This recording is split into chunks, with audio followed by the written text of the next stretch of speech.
Hello and welcome. Here we're going to be making this adorable textured sweater that is created all in one piece. And I'm so excited to show you how to do this one, guys. It's a beautiful staple sweater. Here I have it in the smallest child size, which is the toddler size. This is what I'm actually going to be using to demonstrate it with, but here it is with one of the adult sizes. And as you can see, I just really like the stitch pattern on this. It makes it so easy to repeat the rows, and here's a little bit of the reinforcing on the neck.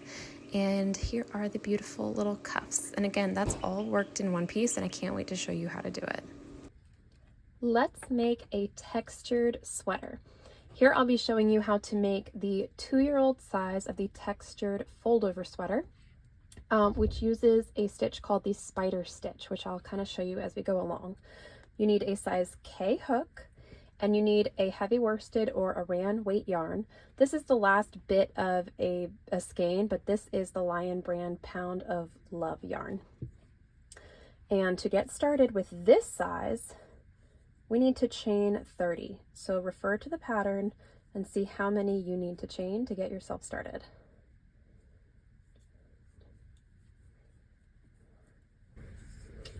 Once you have your starting chain completed, we're going to go in with the spider stitch. Now the spider stitch is really interesting, and using this stitch is going to make keeping your stitch count really easy.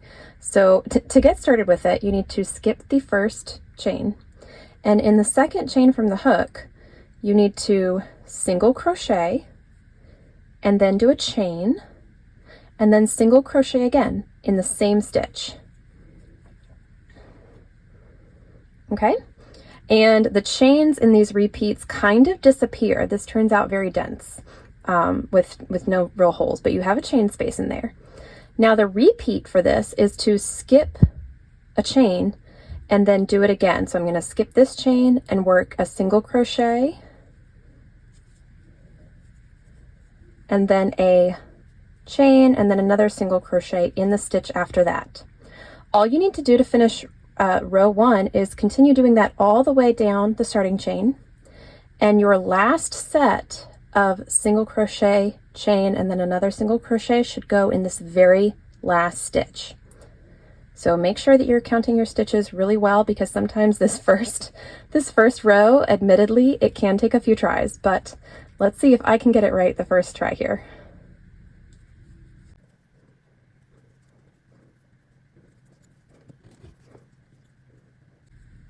Yay! Got it right.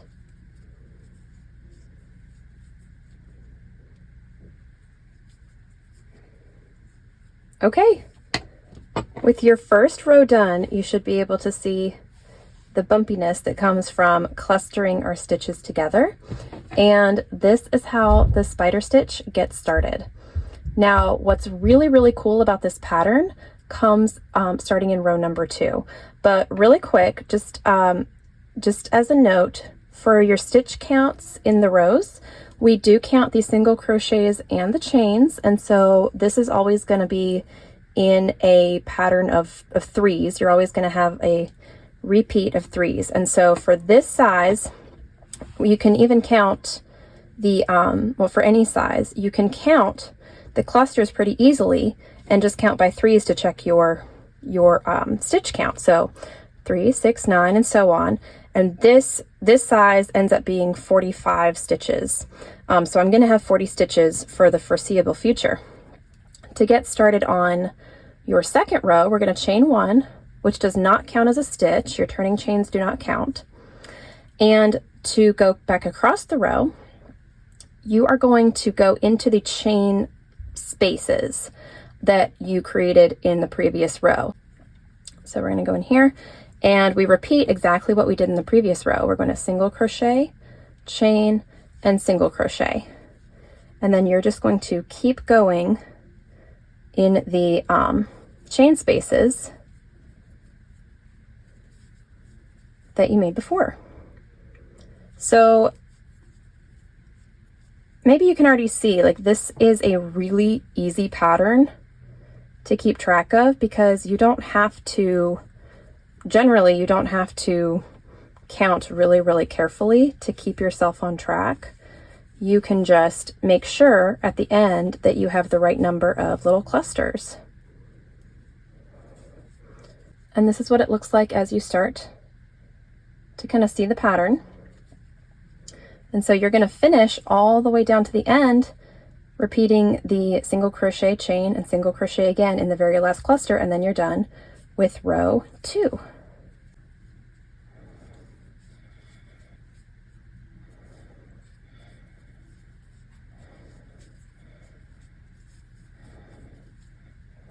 Okay, so now row 2 is done, and I'm just gonna take a quick measure of how this is measuring for me, and I'm right on target for the size that I'm making.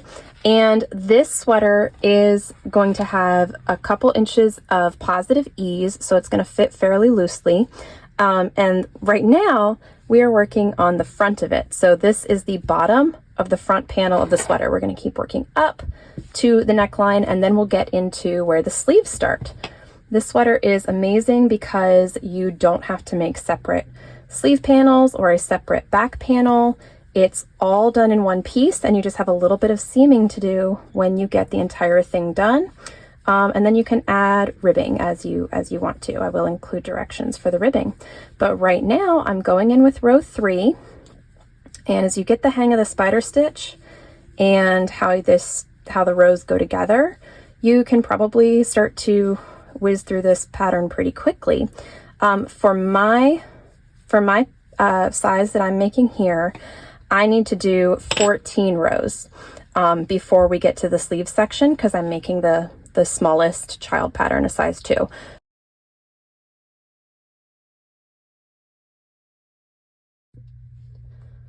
Okay, once you finish this first part of the front of the sweater, the next part is really, really important. We're gonna start adding the sleeves in.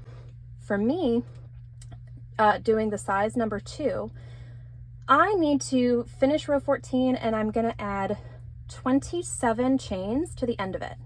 So 1, 2, 3.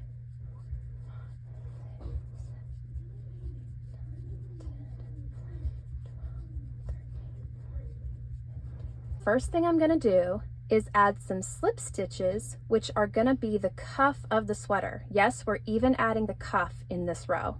So depending on what size cuff you're doing, you're gonna do a certain number of slip stitches. I am doing 5. So I'm gonna skip this first chain, and starting in the next chain, slip stitch 5.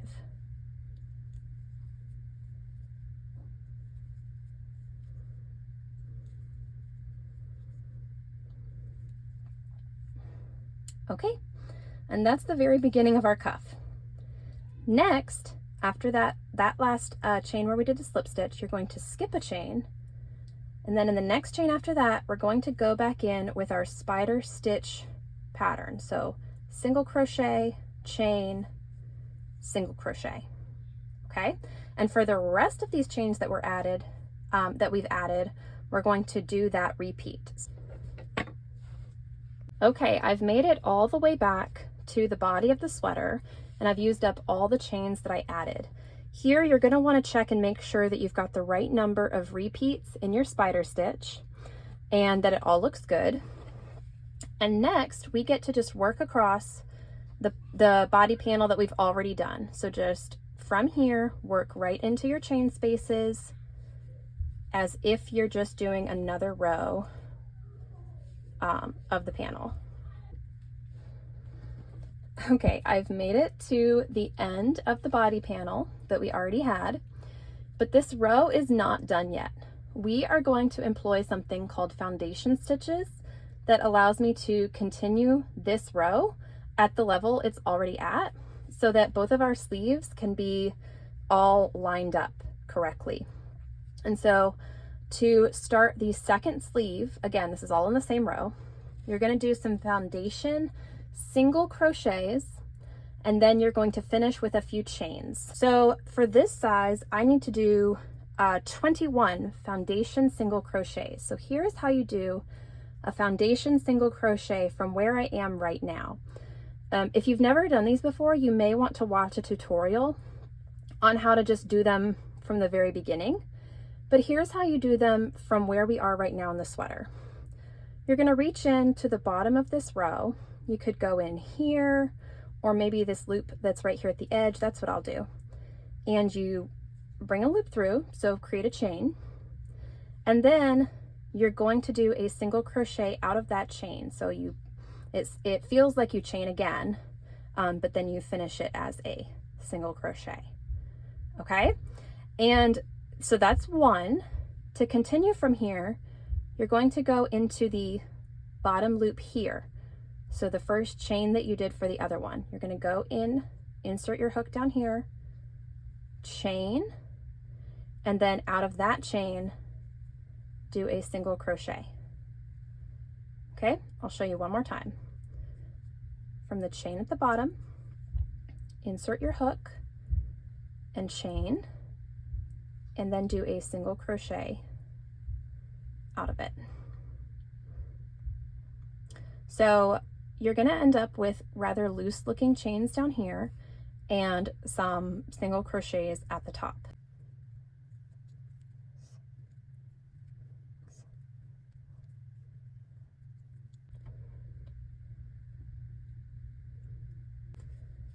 Okay, I've added 21, the number of foundation single crochets I needed, and I double checked it. I would highly recommend you double or even triple check that.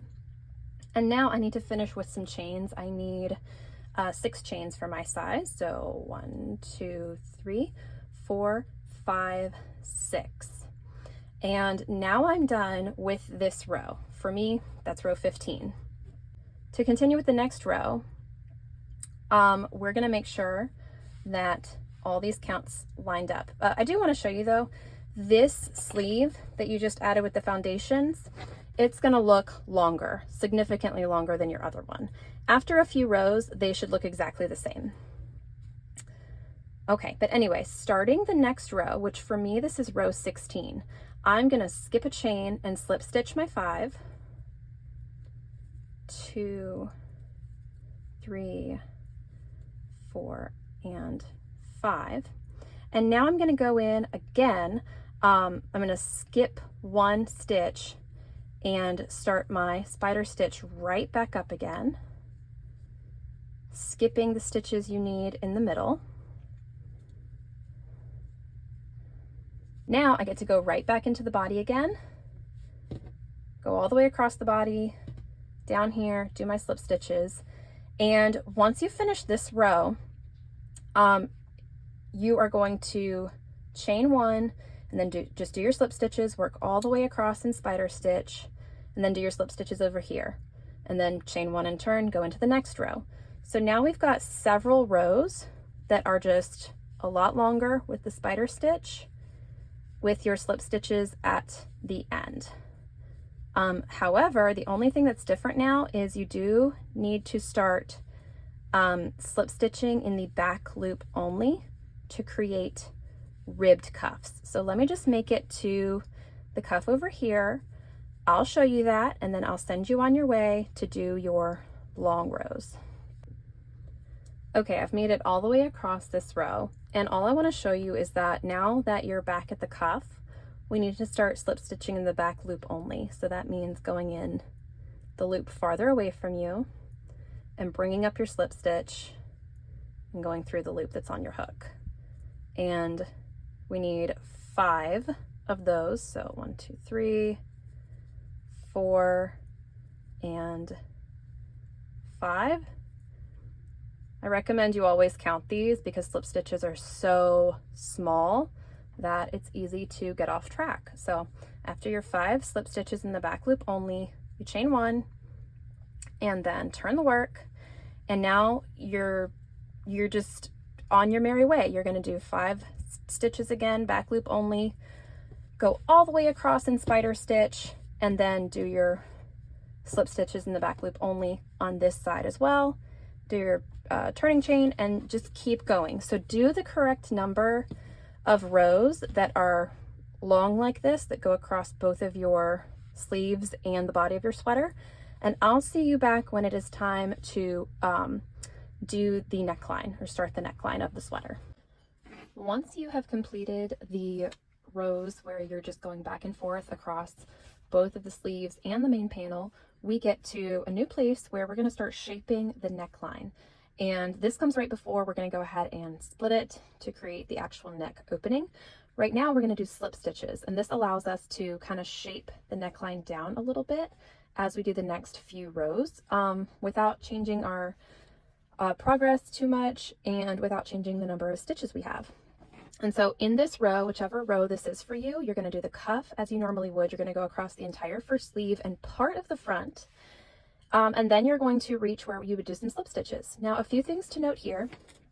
Obviously, the number of slip stitches you're about to do is going to be different based on the size. So that means the number of stitches you're going to do in the first section are going to be different. And it may be explained more as how many repeats you're doing of the spider stitch instead of saying actually how many stitches you're doing, because this is just a very easy way to count with this sweater. So after the cuff, I have 14 repeats of the spider stitch that I needed to do here. And so I just counted those and made sure that I had done exactly that many. And something you need to be aware of here is that as you keep doing these rows with the sleeves, the cuff is going to start to make a bigger and bigger difference because these are so much smaller than your spider stitch. And so your spider stitches might start to curve around those cuff stitches a little bit. So just make sure you're not missing the first repeat as you count, because it's starting to get pulled over a little bit.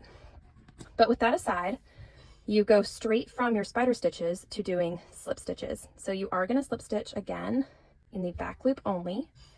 And I need to do 21 of these. And so I'm going to slip stitch back loop only into every single stitch, meaning I'm going into the single crochets as well as the chain stitches until I have the right number. And you'll notice your number of stitches is also a multiple of 3. So you're going to go over a exact number of these spider stitch repeats so that when you're done on the other side, you can go right back into them and the pattern remains unbroken. So now I can finish this row with the spider stitch, and you're going to do a few rows this way, and by the end of that time the neckline will kind of be scooped down a little bit. And this is an example of what your neckline is going to look like after a few rows of the slip stitching in the middle. So you've got some nice gentle shaping here, and now your sweater isn't going to be right up against the neck of the person wearing it. And that's the whole point. Plus it's reinforced with these nice slip stitches. Now we are at a really fun point because we're about to finish the exact middle point of the sweater. When you're done with this row, you'll be basically on the back side of the sweater and, you know, doing the second half. So I have already started this row doing the things that should by now be very, very familiar, the cuff and the sleeve section. And now you get to chain some stitches to create the neck opening. So we are actually going to chain the exact number of stitches that we took away. You want to make sure that we have enough space for the neck opening. You don't want this to be too tight getting over anyone's head. And so that is taken into consideration here with the chain stitches. But even though that's the case, you want to make sure these chain stitches aren't too tight and that you just do them normally or kind of loose. So for my size, I need to chain 21. And once you're done with the chains, we get to start right back in with the spider stitch combination. So here's my first chain space. I'm gonna go right in with a single crochet, a chain stitch, and another single crochet. So the rest of this row is just finishing up the sleeve and the cuff. Okay, now we are in the next row. So we are officially past the halfway point of this sweater now. And I only have one row like this in this size. You may have more. But basically, I just want to demonstrate that all that's involved with the back right now for reinforcing is we're just doing slip stitches into each chain. And kind of like when you did the chains, you don't want to make them too tight. It's going to naturally get a little bit tighter, but just try to make sure that your grip is staying fairly loose doing these slip stitches and you're reinforcing across the neckline. And don't do what I almost just did and accidentally skip a stitch. Okay, so I'm almost done here. And then after this, the rest of this row is still the same. Okay, I'm here again at the neckline on the next row, and I want to show you how we're going to add the spider stitch back in. What's going to happen here as we add our spider stitch back in is that we're going to adjust it in just one way, and that is that we're going to skip extra stitches so that the spider stitch will turn out to be the same number, but we still got to start out with a lot of chain stitches so that our neckline isn't too tight. That's our goal for the final product. So the way this works is that instead of skipping one chain stitch, or in this case, it's slip stitches, instead of skipping one, you're actually going to skip two. So to get started, I'm right here already at my slip stitches, and I'm going to skip 1, 2, these two, and I'm going to work into this one, just going through both loops here, and do my single crochet, chain, single crochet again. Then I'm going to skip 2, 1, 2, and go in again with my spider stitch. And this way, every time we use up 3 stitches with our 2 skipped ones and the one we're working into, we are adding 3 stitches back in. So for this sweater, that means that I'm taking 21 slip stitches that we started with those 21 chains, and I'm turning it into 21 stitches in the spider stitch repeat.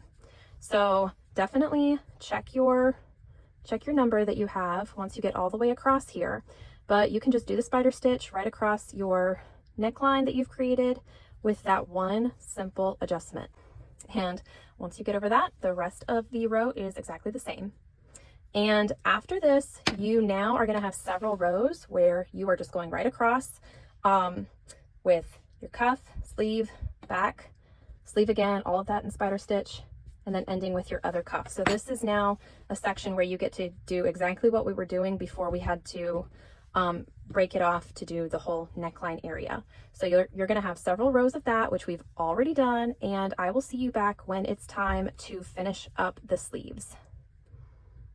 Okay, so I have finished the rows that I needed to do for this size, going all the way across the width of the sleeves and the body. And I've actually started the row that I'm going to show you now with us starting to get out of the sleeves. But I just wanted to show you that this is what it will look like if you are laying it flat. And you can know that you're done with the rows that are just for the sleeves, because when you fold it over right at the neckline and have the back of the neck here, you see that it lines up evenly. So you've got the same number of rows for the sleeves on the front as you do on the back. And now when you have it laid out like that, it's really starting to look like a cute little sweater. And so this is one of my favorite parts, is when it starts to take shape. But now we need to get back out of the sleeves, out of doing the sleeves, and get back to just doing the width of the body, which is our final stage before we get to seam this up. And that's why I've gone ahead and started this row. So technically this sleeve right now has one more row than this one. And if that bothers you, then you may not want to do what I'm about to do. You know, an alternative here is that you could finish your sleeve rows, and then you could cut your yarn and you could come back in where you just have the body section, and you could finish it out that way. You can do that. But what I really like about making one little compromise here is that I can just keep going and not have to cut my yarn. And so the way that this pattern goes is that you will start the next row after you're done with your sleeves, and you do one more row across one of the sleeves, go across the body, and then you'll stop. And your stitch count will be included for whatever size you're doing.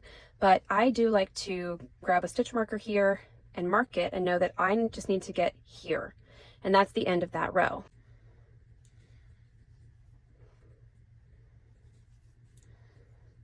So now I have completed this row. I'm going to go ahead and take the stitch marker out of here.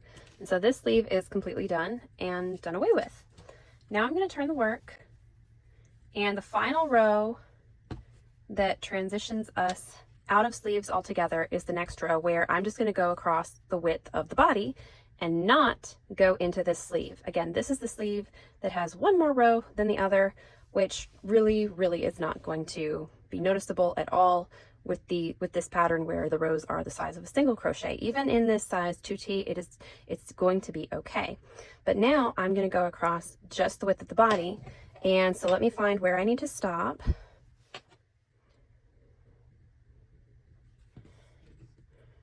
I need to stop here, and then I'll just go right to here.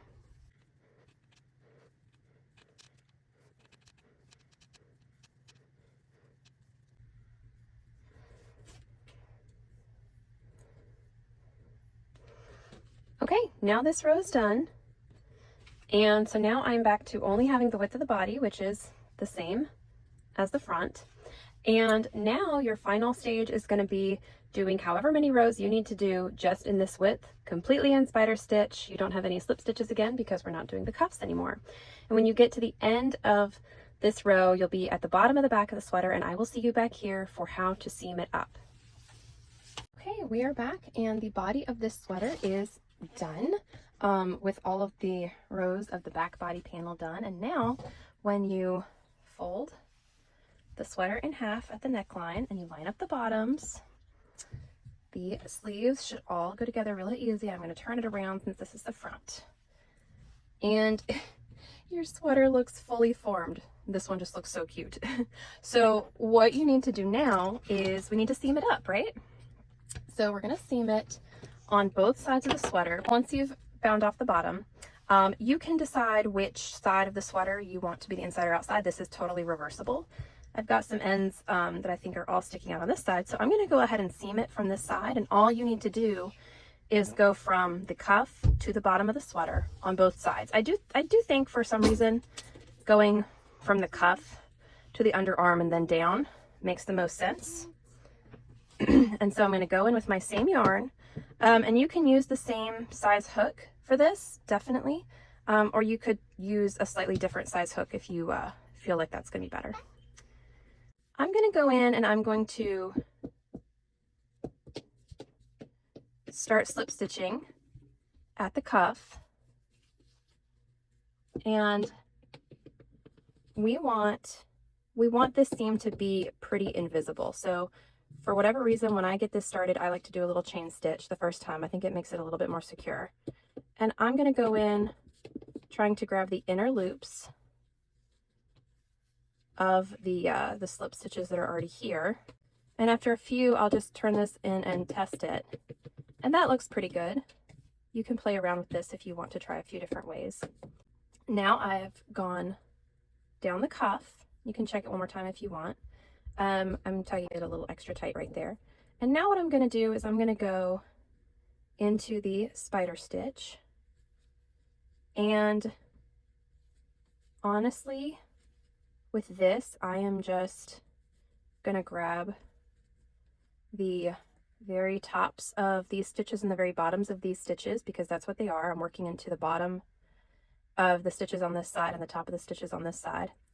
And we just want to make sure that they're lined up. And if you need to do a chain in the middle of some of these, or loosen them up a little bit, use a different size hook, you can feel free to do that. I better go ahead and flip this entire thing over to make it easier to keep this lined up. And now I'm just going to work steadily all the way down to the underarm. And at the underarm, you want it to definitely be secure. I might do a couple extras there, because as the sweater is being worn, the underarm is going to be a place where it becomes what we call a stress point. It's going to get tugged in a lot of different directions with the movement of the arm. So I'm just going to really take my time here and maybe make my slip stitches smaller throughout this entire section. But I'm still just using simple slip stitches. And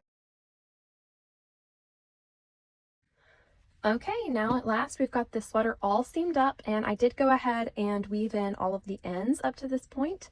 So now we have a cute little sweater, and I'm going to go ahead and turn it right side out just so you can see that.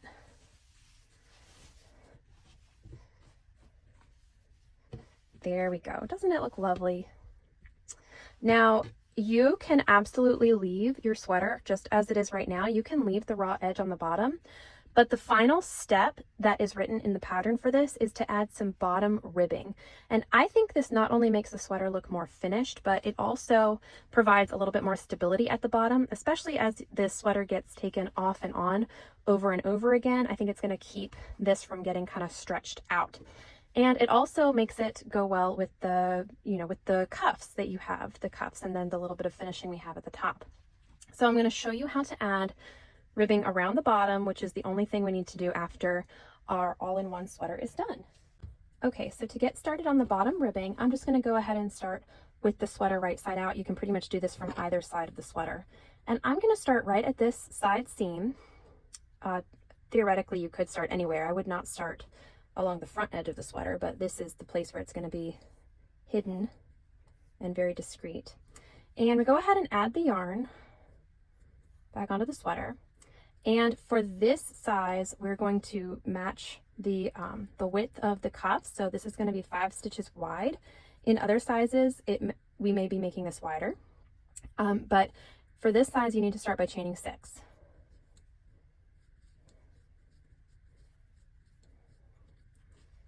Now for row 1 of the ribbing, you need to skip the first chain and slip stitch 5. And then next, you need to slip stitch into the first section of the spider stitch pattern. So I like to just look for the chain space. And on this edge, we are at the bottom of the stitches. So I'm just going to go in right here, slip stitch into that. And then I need to turn. And that's row 1 of your ribbing. For row 2, I'm going to bring the yarn around here. And for row 2, you're going to skip the last slip stitch that you did. And not single crochet, you're still going to slip stitch in the back loop only along your 5 other stitches. So back loop only, 1, 2, 3, 4, and 5.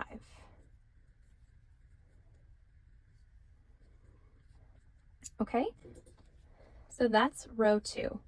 And you finish by chaining 1 and turning.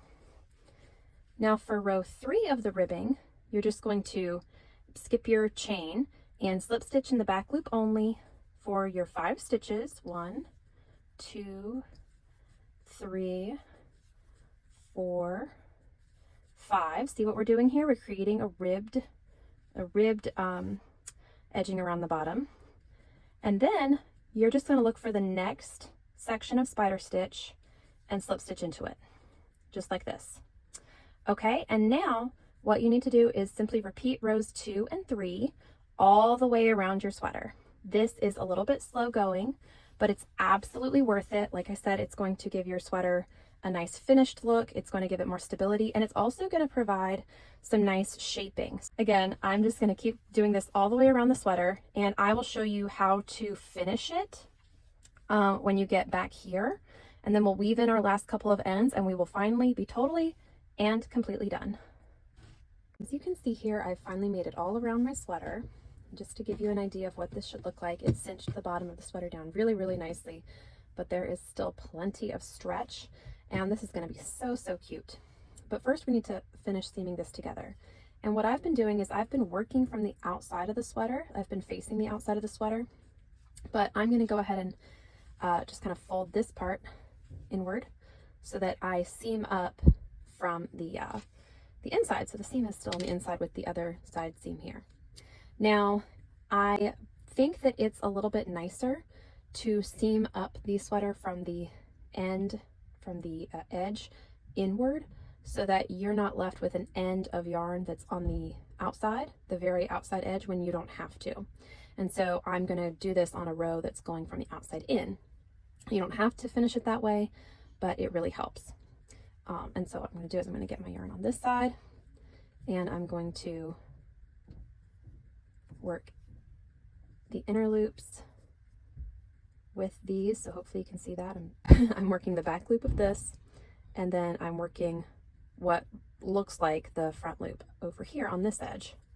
And the main thing is you just want to be consistent. And this is only a few stitches, so it's worth it to take your time. Back on this side, That looks pretty good. Looks very good actually. And the other end is right here. I'm actually going to do one more stitch way up here just because I'm going to tie these two ends together really tightly and I don't want it to pull this edge up a whole lot. Okay, so there's that. I'm happy with that. Going to cut this and pull the end through, and yep, making sure it looks good. Now what I'm going to do for me is I'm just going to tie these two ends together since they're right here, and I'll weave those in a minute, but since I've already weaved in all the other ends, now the sweater is all done. And hopefully this helps you with whatever size of this sweater that you're wanting to make, whether it's a toddler size, a baby size, or an adult size. And thank you so much for following along with me. Peekaboo! Peekaboo!